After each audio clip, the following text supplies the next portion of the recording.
আসসালামু আলাইকুম, সবাই কেমন আছেন? আশা করি ভালো। আজকে বৃষ্টির দিন, তাই আমরা সবাই মিলে নুডলস পার্টি করতেছি। এই যে দেখেন পেঁয়াজ, কাঁচামরিচ, তারপর হচ্ছে আলু, তারপরে এখন রান্নায় চলে যাব। এই যে কড়াইটা দেখে কেউ হাসবেন না, আসলে গ্রামের মাটির চুলায় রান্না করলে এরকমটাই হয়। এই যে পেঁয়াজ দিল, কাঁচামরিচ, তারপর এটাকে ভাজবে। আসলে তারপর হচ্ছে আমরা পেঁয়াজটা ভাজতেছি। এখন এটার ভিতরে হচ্ছে আলু দিব। ভাজাটা হয়ে আসলে দেখেন, এই যে আলুগুলো দিলাম, এখন নাড়তেছি সুন্দর করে। আসলে আমরা আলু দিয়ে নুডলসটা রান্না করি, খুবই মজা হয়, এই জন্য বেশি করে দিই। আমাদের বাসায় অনেক মানুষ তো, মানে আমরা একটা পার্টির মতো করতেছি গ্রাম।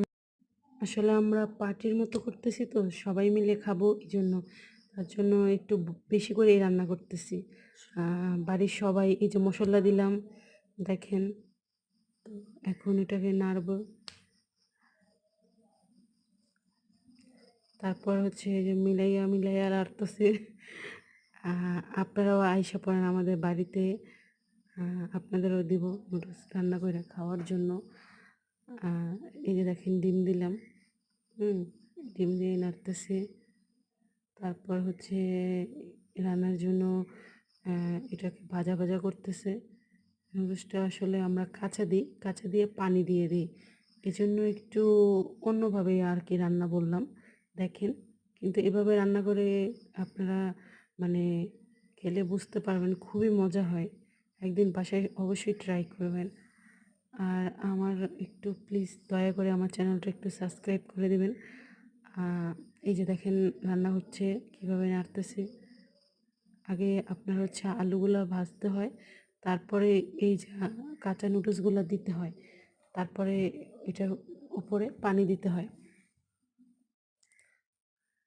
দেখেন রান্না হয়ে গেছে, এই যে দেখেন কি সুন্দর। দেখেন, তারপরে এটাকে পরিবেশন করলাম। দেখেন কত সুন্দর, আসলে অনেক মজা হয়েছে নুডলসটা। আমি এখন একটু খাচ্ছি, দেখেন। এই যে দেখেন হাতে নিলাম, এখন খাবো। দেখেন, সবাই ভালো থাকবেন।